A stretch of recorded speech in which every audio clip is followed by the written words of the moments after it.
ప్రపంచంలో దేవుడు ఒక్కడేని అందరు చెప్తారు, కానీ ఆ ఒక్కడు 3 విధాలుగా 3 రూపాలలో ఉన్నాడని మీకు తెలుసా? ఇది ప్రపంచంలో ఎవరికి తెలియని విషయం.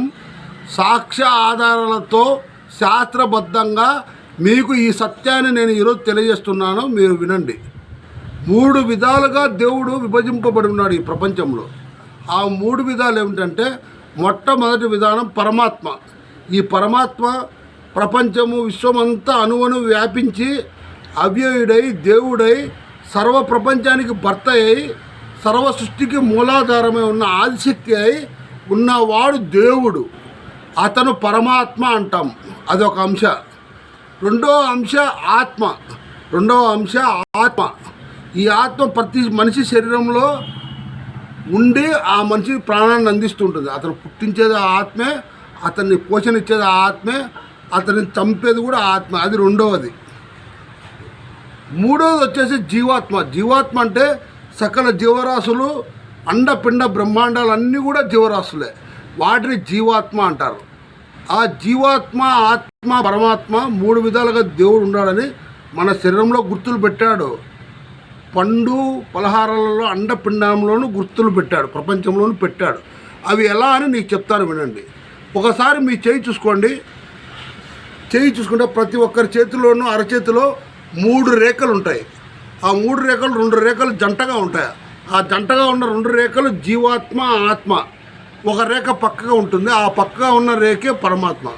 ఆ 3 రేఖలు గుర్తుపెట్టి చేతిలో చూపించాడు దేవుడు. అందుకే ఉదయాన్నే పూర్వకాలంలో తెల్లవారుజామున మన నిద్రలు వస్తానే దేవుడిని చూడడానికి బయటికి ఎక్కడికో పోకుండా అరచేతులు చూసుకొని దండం పెట్టుకునేవాళ్ళు. అంటే దేవుడి చేతిలోనే ఉన్నాడని తెలియజేస్తాడు.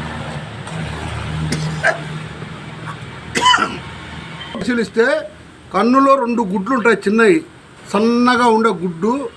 దానిపైన ఒక గుడ్డు, దానిపైన తెల్లటి గుడ్డు ఉంటుంది. సన్నగా ఉండే గుడ్డు జీవాత్మని, దాని చుట్టూ నల్లగా రెండో ఉండే గుడ్డు ఆత్మని, తెల్లగా ఉండే ఆ గుడ్డు పరమాత్మ చిహ్నంగా నీ శరీరంలో కన్ను కూడా గుర్తుగా చూసుకోవచ్చు. ఇకపోతే ఒక గుడ్డుని తీసుకుందాం, కోడిగుడ్డు. ఆ కోడిగుడ్డులో తెల్లగా పెంకులా ఉంటుంది. ఆ పెంకుని పలకొడితే తెల్లటి సోనా వస్తుంది. ఆ సోనాను కూడా తీసివేస్తే పసుపు కలర్ సోనాలో ఒకటి ఉంటుంది. తెల్లగా పెంకులా ఉన్న సోనా జీవాత్మని, లోపల తెల్లగా గుజ్జుగా ఉన్నటువంటిది ఆత్మని, పసుపు తెల్లగా సోనాలా ఉండే తెల్లగా పెంకులాగా ఉండే వస్తువు జీవాత్మని, దాంట్లో తెల్లగా సోనలాగా ఉండేది ఆత్మని, పసుపు కలర్లో ఉన్నది పరమాత్మ అని దేవుడు గుర్తుగా గుడ్డులో 3 విధాలను పెట్టాను. మీరు కోడిగుడ్డును చూసుకొని చేసుకోవచ్చు. పెంకు జీవాత్మ, తెల్లగా ఉన్నది ఆత్మ, పసుపుగా ఉన్నది పరమాత్మ చిహ్నంగా ఉంది. ఇకపోతే ఒక మామిడికాయని తీసుకుంటే మామిడికాయ తోలు జీవాత్మగాను, మామిడికాయ యొక్క గుజ్జులో మనం జ్యూస్ తాగేదానికి ఆ గుజ్జును కన్నును పిలుస్తాం కదా, ఆ గుజ్జు వచ్చేసి ఆత్మగాను, విత్తనం పరమాత్మగాను 3 విధాలుగా ఉంది. అలాగే నువ్వు ప్రపంచంలో ఆకాశాన్ని గమనిస్తే ఆకాశంలో జీవాత్మగాను, చంద్రుడు ఆత్మ, నక్షత్రం పరమాత్మగాను ఉంది. బ్రహ్మాండమైన 3 విధాలుగా నడిపి దేవుడు మన కళ్ళకు కట్టినట్టు చూపిస్తున్న, మన కంటికి కనిపిస్తున్నా మనం ఆ దేవుని యొక్క శక్తి తెలుసుకోలేక శరీరంలో మనమే ఉన్నాము, మనమే గొప్పలు, మన అహంకారంతో ఉన్నాము. ఆయన మన శరీరంలో వ్యాపించిన దేవుడు కాబట్టి ఆయన విధాలుగా ఉంది. భగవద్గీతలో పురుషోత్తమ ప్రాప్తి యోగంలో ఆయన ఒక ఆధారం పెట్టాడు. అక్షర ఏవచః క్షర సర్వాణి భూతని కూటచర ముచ్చరే. ఈ ప్రపంచంలో, ఈ జగత్తులో 2 ఋషులు ఉన్నారు. ఒకడు జీవాత్మ, 2 వాళ్ళిద్దరు కూటమిగా ఉండరు. ఎక్కడైతే మనిషి శరీరం ఉండదో ఆ శరీరం లోపల ఆత్మ ఉంటుంది.